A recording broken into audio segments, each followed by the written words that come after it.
وعلیکم السلام ورحمۃ اللہ وبرکاتہ۔ وقت بڑا کم ہے، عبید اللہ صاحب نے پہلے ہی قید لگا دی تو تھوڑا ذہن کو حاضر رکھیں گے، بڑی تیز رفتاری کے ساتھ کچھ باتیں آپ کے سینوں تک پہنچا دوں۔ ماشاءاللہ آپ تو ویسے ہی براق ہیں۔ الحمدللہ رب العالمین والعاقبۃ للمتقین والصلاة والسلام علی رسولہ الکریم، اما بعد فاعوذ باللہ من الشیطان الرجیم، بسم اللہ الرحمن الرحیم۔ کل نفس ذائقۃ الموت، صدق اللہ مولانا العظیم، وبلغنا رسولہ النبی الامین الکریم، ونحن علی ذلک لمن الشاہدین والشاکرین والحمدللہ رب العالمین۔ آئیے سب سے پہلے ہم اور آپ مل کر آقا انعامدار مدینے کے تاجدار، ساری کائنات کے داتا حضور رحمت عالم صلی اللہ علیہ وسلم کی بارگاہ بکش پناہ میں عشق و محبت میں ڈوب کر درود پاک کی ڈالیاں نچاور کرے اور بڑی آواز سے بلند اللہم صلی علی سیدنا مولانا صلی اللہ علیہ وسلم، نحن عباد محمد صلی اللہ علیہ وسلم، صلاة و سلام علیک یا رسول اللہ، صلاة و سلام علیک یا حبیب اللہ صلی اللہ علیہ وسلم۔ درودوں کی صدائیں آتی رہے گی جنہیں سن کے دل شاد ہوتا رہے گا، درودوں کی صدائیں آتی رہے گی جنہیں سن کے دل شاد ہوتا رہے گا۔ اللہ اہل ایمان کو سلامت رکھے کہ آقا کا میلاد ہوتا رہے گا۔ بے شک، سبحان اللہ۔ واہ کیا جود و کرم ہے شہ بطحہ تیرا، واہ کیا جود و کرم ہے شہ بطحہ تیرا، نہیں سنتا ہی نہیں مانگنے والا تیرا، اور فرش والے تیری شوکت کا علو کیا جانے، فرش والے تیری شوکت کا علو کیا جانے، خسروا عرش پہ اڑتا ہے فریرہ تیرا۔ برادران اسلام میں نے جو آیہ کریمہ تلاوت کی آپ کے سامنے، اور ٹھیک جیسا فرمایا کہ اس مجلس پاک کو ایک رب کے محبوب بندے حاجی صاحب کی ایصال ثواب کے طور پہ رکھی گئی ہے، اور اسی کی طرف یہ مجلس اشارہ کرتی ہے۔ المختصر آپ کو میں یہ سمجھا دوں کیونکہ لمبی چوڑی تقریر کا وقت نہیں ہے، لیکن اپنے حساب سے یوں سمجھ لیجئے کہ کر بھلا بندہ تو ہونا بھلا۔ اگر کوئی بندہ خدا اچھا کام کر جاتا تو اس کی علامت اور نشانی یہی ہوتی ہے، اس کے لیے گھنٹے نہیں لگتے بازاروں کے اندر، نہ اس کی کچھ اور ہوا کرتے ہیں، بلکہ یاد رکھیے گا جس بندے سے اللہ اور اس کا حبیب راضی ہو جاتا ہے، جس سے خوش ہو جایا کرتا ہے، ہمیشہ اس کے جیتے زندگی میں بھی اسے اللہ خوشحال زندگی عطا کرتا ہے، اور مرنے کے بعد قبر میں جانے کے بعد بھی رب کائنات اپنی مخلوق سے اس بندے کے لیے ایصال ثواب کے طور پر ایسے نیک کام کروا دیتا، کیونکہ ہم اور آپ کے آقا فرماتے ہیں کہ بندہ جب تک دنیا میں رہتا، جیسے میرے عزیز مولانا سکندر صاحب فرما رہے تھے، کرم فرما میرے استاد حضرت علامہ مولانا سلیم صاحب کے بلا، یہ میرے استاد ہیں، انہوں نے ہی پلایا، انہی کا یہ صدقہ ہے میرے آقا کے پیارے دیوانوں، جو فرما رہے تھے یہ حقیقت کی باتیں ہیں آقا کے پیارے دیوانوں، جو بندہ کائنات میں اچھا کام کر جاتا ہے، یہ واہوائیت دنیا کی تھوڑے دن بعد ختم ہو جاتی ہے، پرچارے سرحد ان کی سرحدیں ختم ہو جاتی ہے، کچھ دن لوگ اس کے منہ کے سامنے سکوں کے طور پہ محبت کرتے ہیں، مگر رب کا جو محبوب ہو جاتا، میرا رب جس سے راضی ہو جاتا،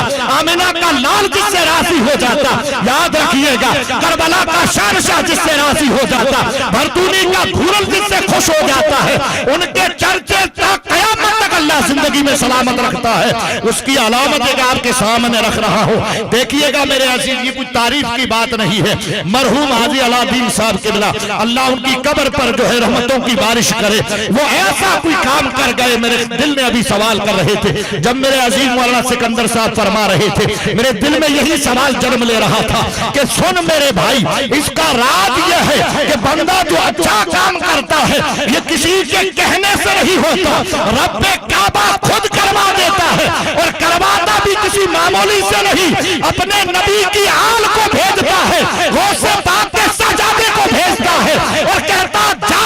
وہ بندہ ہے جو میرے گھروں کی خدمت کیا کرتا تھا، میرے دین کی خدمت کیا کرتا تھا، میرے غریب بندوں کی مدد کیا کرتا تھا، وہ دنیا سے چلا گیا، تو میرے نبی کا شہزادہ ہے، میرے غوث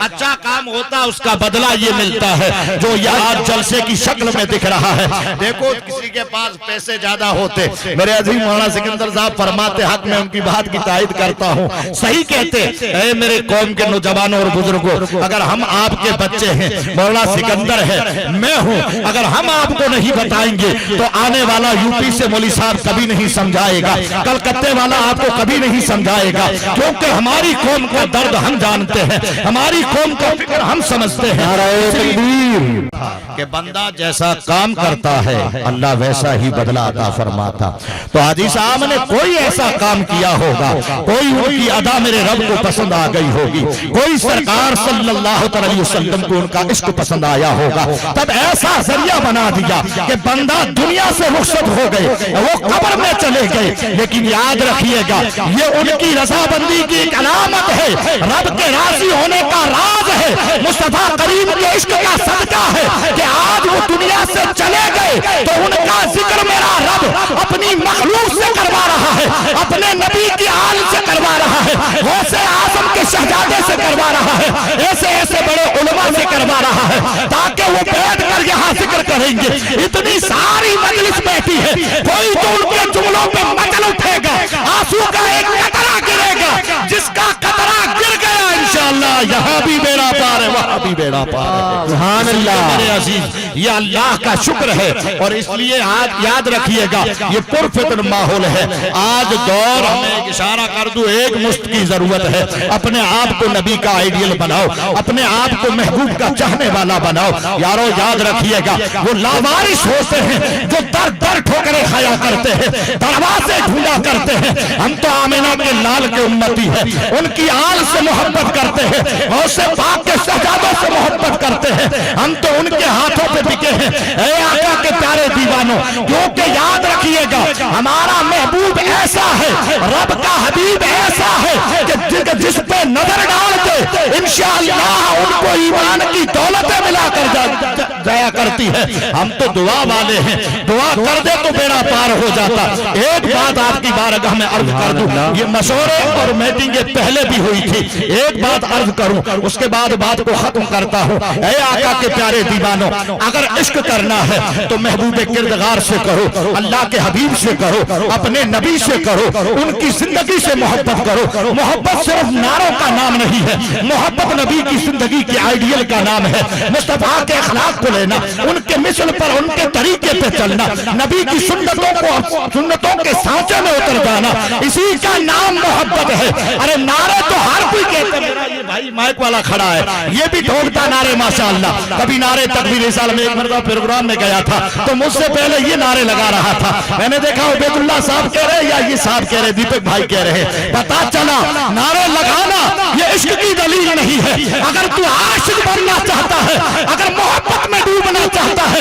اگر دعا لینا چاہتا ہے تو ان کے سچائی والے آئیڈیل میں ڈھل جا۔ ایک عرض کروں، میٹنگیں صدیوں پہلے بھی ہوئی تھی، ابو جہل نے ایک میٹنگ کی تھی، مکہ کی دھرتی پر کی تھی، بڑے بڑے آ کر کے وہاں بیٹھے تھے، اشاروں میں سمجھ جائیے گا پرفتن ماحول ہے، بس آپ سمجھ جائے جب جاہلوں کے باپ کا نام آ گیا تو سارے مکے والوں کی فلم سمجھ میں آ گئی ہوگی، وہ سب بیٹھ کر مشورہ کیا، کہا ماشاءاللہ محمد بن عبداللہ کو کیسے ہٹایا جائے، اسے کیسے روکا جائے، تو کہا ایک بہت بڑا پہلوان، کیونکہ وہ عقل کے یتیم تھے، انہیں پتا نہ تھا اگر عاملہ کا لال نظر ڈال دے تو کنکریاں کلمہ پڑھنا شروع کر دیتے ہیں، چاند اپنا سینہ چیر دیا کرتا ہے، انہیں پتا نہیں تھا مگر پھر بھی وہ عقل سے لڑ رہا تھا، کہا مشورہ کیا، کہا یمن کا بہت بڑا پہلوان حبیب یمنی کو بلایا جائے، وہ محمد کا ماشاءاللہ مقابلہ کرے گا۔ بیٹھ کر مشورہ ہوا، حبیب یمنی جس کی جو ہے کیا کہتے بہادری کے سکے جمے تھے، جس طرف جاتا تھا قلعہ اسی کے نام ہوتا تھا، وہ بھی بڑے فخر کے ساتھ آیا، جھومتا ہوا آیا، کہا کیسا ہے، مٹا کر رکھ دوں گا، مگر اسے پتا نہ تھا جس پہ نظر مصطفیٰ پڑ جاتی ہے، جو میرے محبوب کی زلفوں کو دیکھ لیتا ہے، وہ توہا والا چہرہ دیکھ لیتا ہے، وہ اسی کا ہو کر رہ جاتا ہے، جو مٹانے آتا ہے وہ خود میرے محبوب کی محبت میں مٹ جایا کرتا ہے۔ حبیب یمنی آتا، ابو جہل کہتا ابھی موقع ہے، جا ماشاءاللہ محمد بن عبداللہ کا کام پورا کر دے۔